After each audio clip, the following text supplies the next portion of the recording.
안녕하십니까. 감사 스마일입니다. 5월 16일 목요일 아침 방송 즐겁게 시작하겠습니다. 오늘 한 줄 명언은 내가 나 자신을 믿지 못하고 내가 나 자신을 놔버리면 누구도 나를 믿어주지 못해요. 누구도 나의 자존감을 높여줄 수 없어요. 아무도 랄랄. 정말 이 말처럼 인생을 살아가면서 가장 중요한 게 남이 나를 평가하는 게 중요한 게 아니라 나 자신을 믿는 것이 가장 중요하다는 말씀 드리고, 물론 남의 시선을 갖다가 전혀 신경 쓰지 않고 살 수는 없지만 내 자신을 믿고 나의 자존감을 높이는 오늘이 되었으면 좋겠다는 말씀 드리고 기쁘게 시작하겠습니다. 네, 지난 5월 12일 날 빠숑님의 부동산 세미나 때 저도 몰랐던 사실을 하나 알게 되어서 오늘 감사스마일 TV 애청자분들께 좀 이야기 드리겠습니다. 허경영의 놀라운 아이디어라고 그러니까 우리 대한민국을 4궤도로 축소하는 이런 것들을 70년도에 이거를 전국 4궤도 계획으로 해가지고 보고를 했다고 합니다.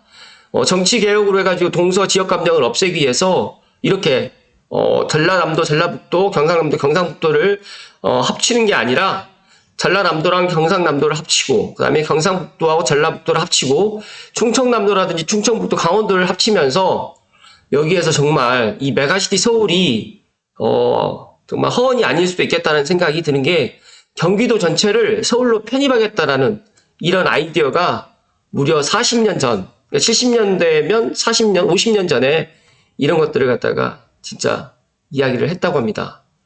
너무 놀라워서 이게 지금 이 박근혜 대통령인지 것 같은데 40년 전은 아닌 것 같고, 그러면 최소 15년 전 이런 것들을 갖다가 이야기를 했다고 하는데, 이게 박정희 대통령 때 만약에 이걸 보고했다라고 하면 정말 엄청난 그런 아이디어이면서 실제로 이분의 지금 생각대로 이렇게 지금 가고 있을 것 같다. 이제 앞으로 저는 10년이 지나게 되면 서울이 아마 이제 지금보다 메가시티 서울로 해가지고 더 서울이 확장이 될 것 같고, 정말 지방은 소멸이 되기 때문에 이렇게도 아마 가지 않을까.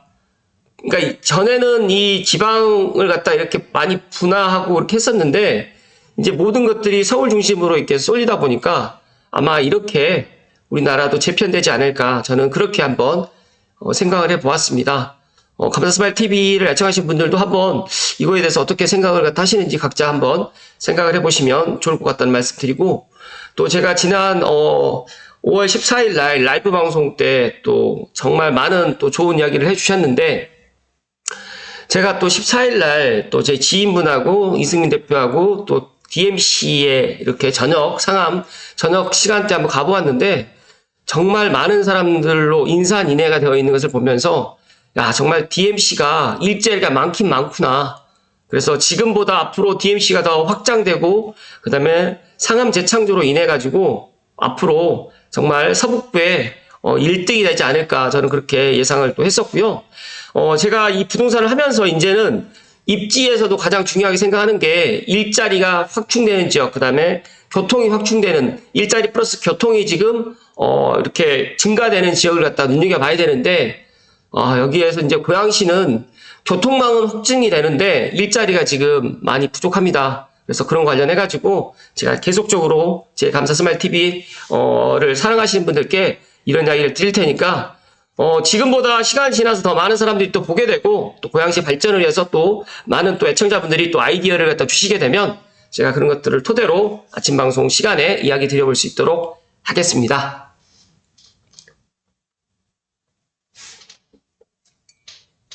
너무너무 놀라워서 저도 이때 세미나 때 정말 많이 놀랐다는 말씀 드립니다. 네, 본론으로 들어가겠습니다. 오늘 아침에 고양시민의 이병우 기자님 기사로 시작하겠습니다.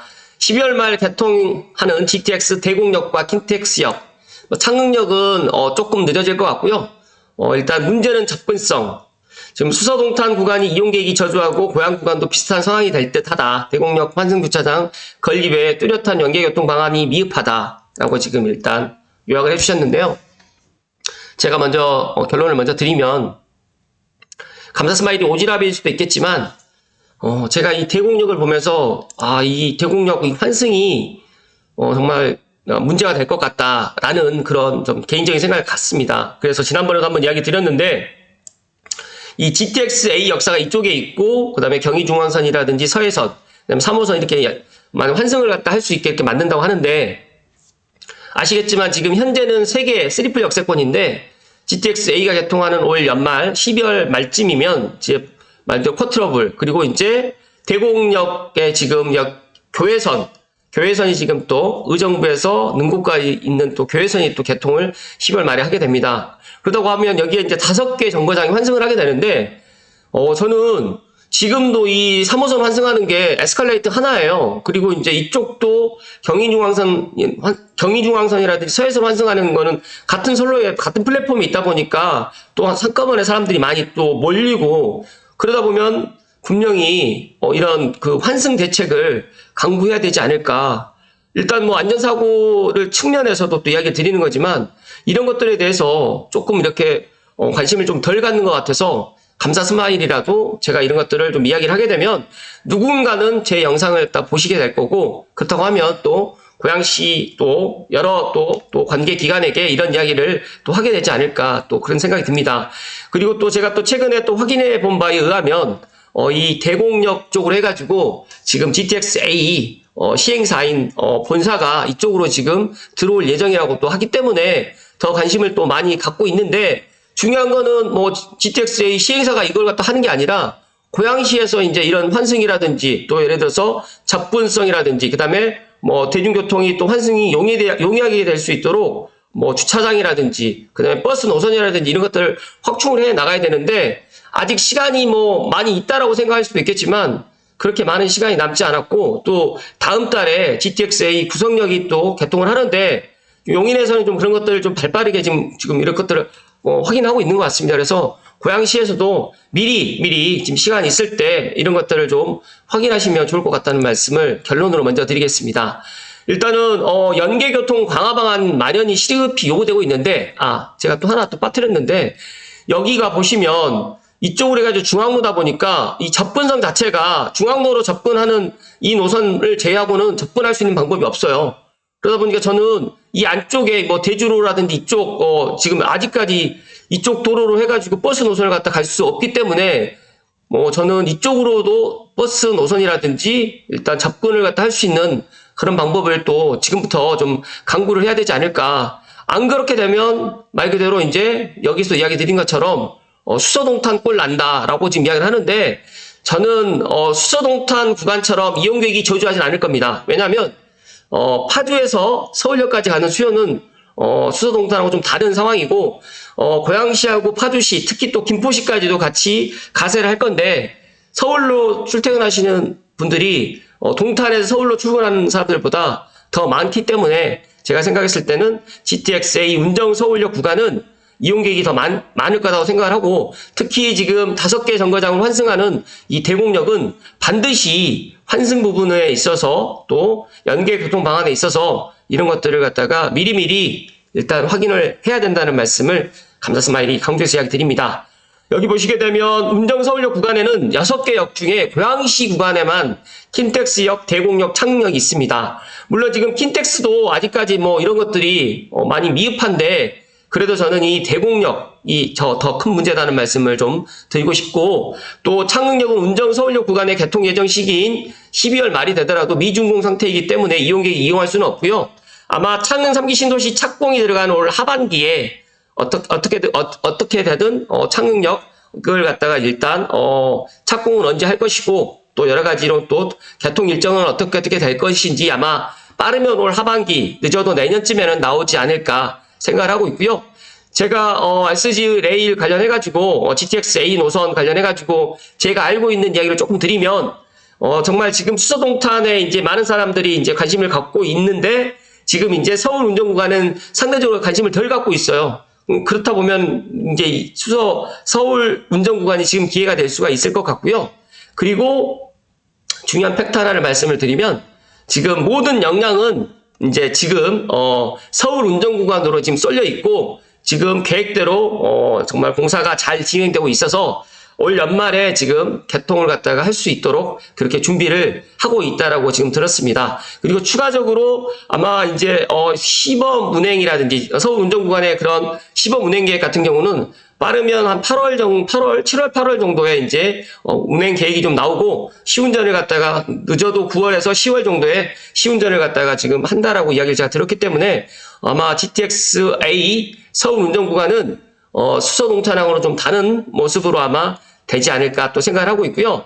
여기에 대곡역 5번 출구 쪽에 226명 규모의 신규 환승주차장을 준공할 계획이라고 이야기했는데 제가 보니까 대곡역 5번 출구가 이쪽이에요. 근데 이쪽으로 환승주차장을 갖다가 만드는 것도 제가 중요하지만 이쪽으로 어떻게 차량이 예를 들어가지고 이제 뭐 자동차라든지 그 다음에 마을버스라든지 이렇게 접근을 갖다가 어떻게 쉽게 용이하게 할 수 있을지를 또 도로가 그렇게 많은 도로가 있지 않기 때문에 제가 지금 육안으로 봤을 때도 이 도로는 하나밖에 없거든요. 그러다 보니까 이 부분에 있어서도 일단 일산에서도 지금 오는 사람, 그 다음에 능곡에서도 오는 사람 이런 것들을 판단해서 이런 도로를 갖다가 조금 지금부터 도로를 갖다가 확충할 수 있는 것들을 방안을 마련을 해야 되지 않을까 생각을 합니다. 일단 여기에서 나머지 두 개역인 대곡역과 킨텍스역의 연계교통체계를 구축하고 개선 방안을 마련해야 되는 상황이다. 그래서 고양시 관계자는 국토부는 12월 말 개통을 목표로 공사를 진행한다고 하니까 고양시도 이에 맞춰 고양 구간에 있는 대곡역과 킨텍스역의 연계교통 방안을 마련하기 위해 GTX-A 개통 TF팀을 꾸렸다고 합니다. 그런데 중요한 거는 TF팀만 꾸렸고 일단 눈으로 보이는 건 하나도 없어요.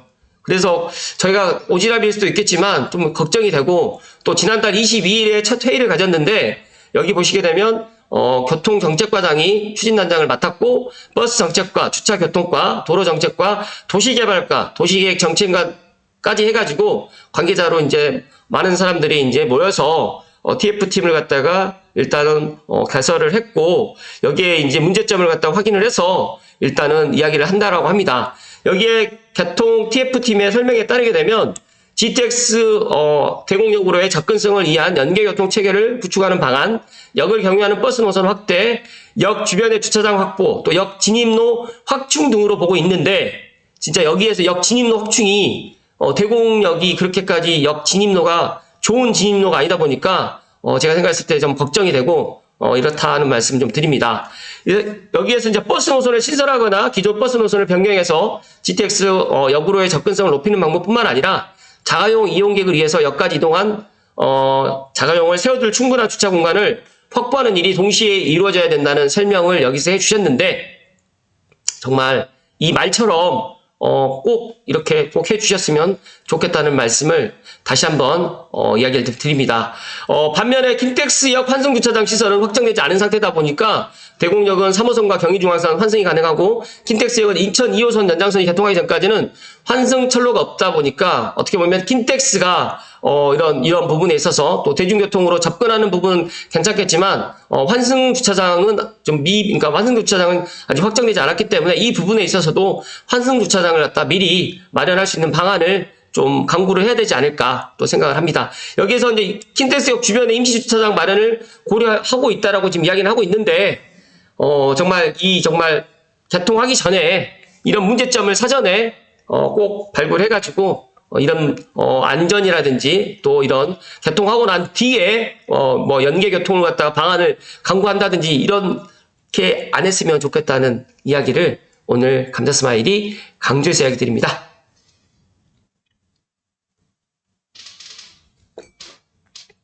감자스마일이 정말 오지랖일 수도 있는데 제가 서해선 개통하고 이후에 대곡역이 지금 슬플 역세권이 되다 보니까 기존의 더블 역세권에서 환승하는 부분하고 정말 많이 다르다. 그리고 고양시 인구가 108만 명이에요. 근데 대곡역을 갖다 뭐 한꺼번에 50만 명 이용하진 않겠지만 정말 그 러시아워 시간대, 출퇴근 시간대 그리고 이런 시간대에 한꺼번에 몰리게 되면 안전사고도 우려가 될 것 같다라는 그런 생각이 들어서 제가 걱정스러운 마음에 또 이야기 드렸고요.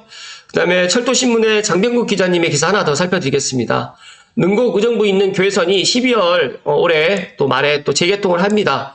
여기에 보시게 되면 6개 역만 정차를 한다고 하는데 저는 이 노선도 의정부, 송추, 장흥, 일령, 원능, 대곡 이렇게 6개 정거장만 쓴다고 하는데 중간에 있는 벽제나 삼릉도 만약에 된다라고 하면 개통하고 난 이후에 이런 부분도 좀 정찰을 갖다 하는 게 더 좋지 않을까 또 생각을 하고요.